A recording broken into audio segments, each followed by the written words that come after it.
Hi, I'm Dannah, and I'm excited to share with you my work over the past year on a feasibility study for a community-scale pilot composting program for the town of Crested Butte. Most people don't believe me when I tell them that I have a certification in composting. Don't believe me either? Here it is, framed and signed by the mayor of Denver. Some might ask, what in the world drives a person to get a certification in composting? Thanks, guys.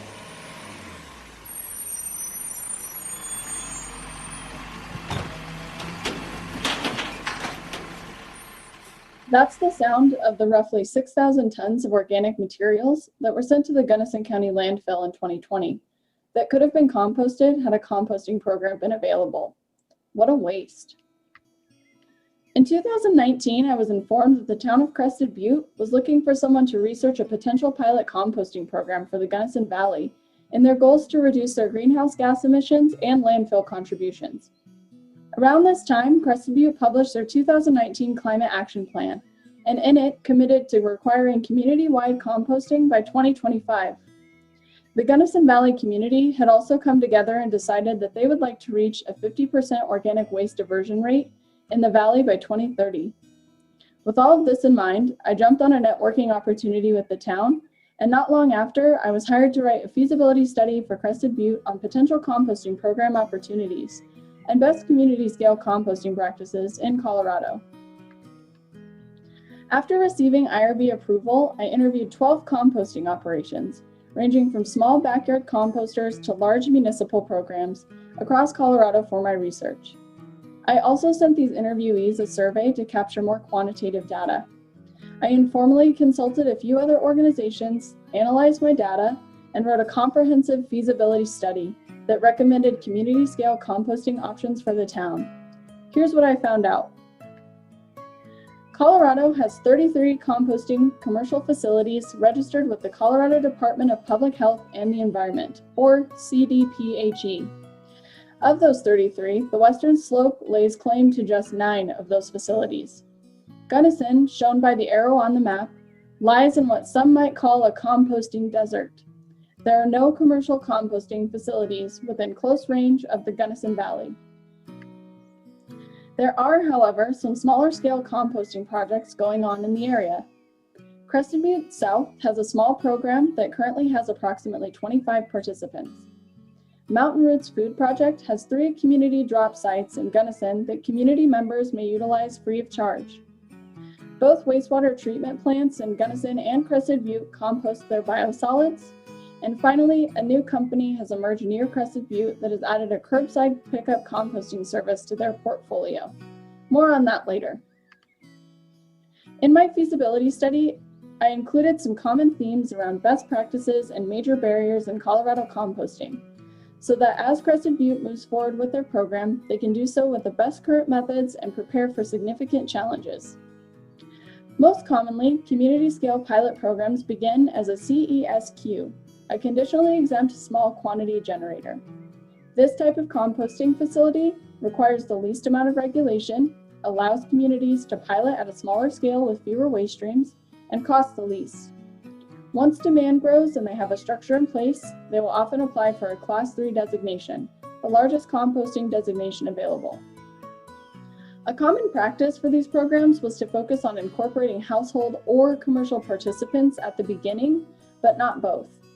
Interestingly, a couple of programs recommended avoiding approaching commercial participants, such as restaurants right now, as many of them are attempting to recover economically from the COVID-19 pandemic.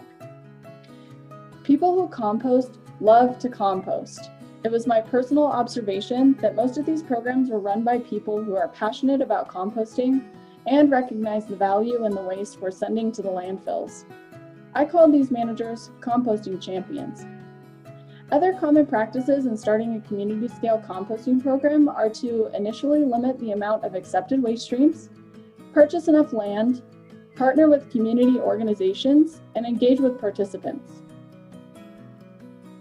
There are also some significant barriers to starting or growing a Colorado community composting program, and I asked my interviewees to share these with me.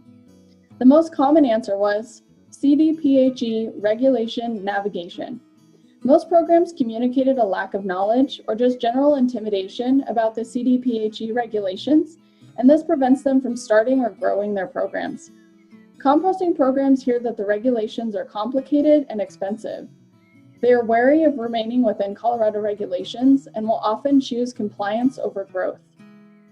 Other major barriers included space constraints, funding, socio-political barriers, land, and staff capacity. Crested Butte has the opportunity to partake in a public-private partnership, which both benefits a private company financially, but also benefits the city by increasing capacity to offer a public service. The maintenance company has already begun a curbside pickup compost service in Crested Butte.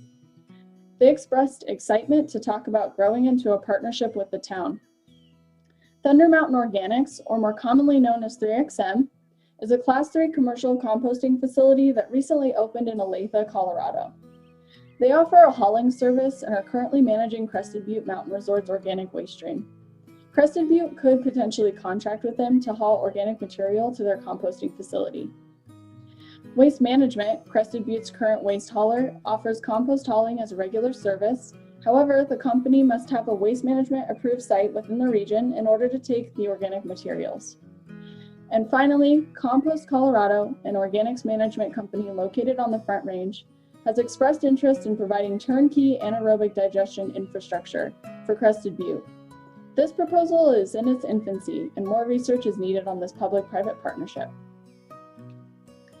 Probably the most pressing question of this feasibility study is, should Crested Butte take on constructing a regional composting facility? To build a CESQ facility, the initial cost over roughly 5 years would be $20,000 to $66,000.